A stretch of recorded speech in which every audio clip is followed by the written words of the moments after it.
இந்த சின்ன குட்டைய சுத்தி 5, 6 மரம் இருக்குன்னு சொன்னா நம்புவீங்களா?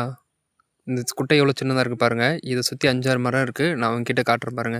என்னென்ன மரம் இருக்குன்னா, ஒரு பூவரச மரம், ஒரு தென்னை மரம், ஒரு வேப்ப மரம், 2 மாமரம், 2 எலுமிச்சங்கன்று இருக்கு.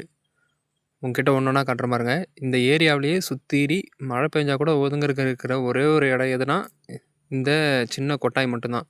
சுத்தீரி வேற எங்கேயுமே வந்து மழை வந்தா கூட ஒதுங்க முடியாது. அப்படிப்பட்ட இடம். இந்த சின்ன கொட்டாய சுத்தி எத்தன மரம் இருக்குன்னு உங்ககிட்ட வீடியோல காட்டுறேன் பாருங்க. இத நான் சொன்ன மாரி ஃபர்ஸ்ட்டு வந்து இது ஒரு பூவரச மரம். இது வந்து வச்சு கிட்டத்தட்ட ஒரு 5 வருஷம் ஆகுது. இந்த குட்டை வெட்டம்போது வச்ச பூவரச மரம். நல்லா பெருசா இருக்கு. இது வந்து நல்லா நிழல் நம்மளுக்கு தருது. அது பக்கத்திலேயே வந்து நம்மளுக்கு தென்னை மரமும் இருக்கு. அந்த தென்னை மரத்தில இப்ப தான் ஃபர்ஸ்ட்டு வாட்டி வந்து இளநீ வந்து காய்ச்சிருக்கு. இது கிட்டத்தட்ட 5 வருஷம் ஆன தென்னை மரம்னு சொன்னா யாரும் நம்ப மாட்டீங்க. உண்மையிலேயே இது 5 வருஷம் ஆனது. இப்ப தான் வந்து ஃபர்ஸ்ட்டு வாட்டி வந்து நாங்க வந்து இளநீ இளநீ வந்து இதில அறுவடை பண்ணிருக்கோம்.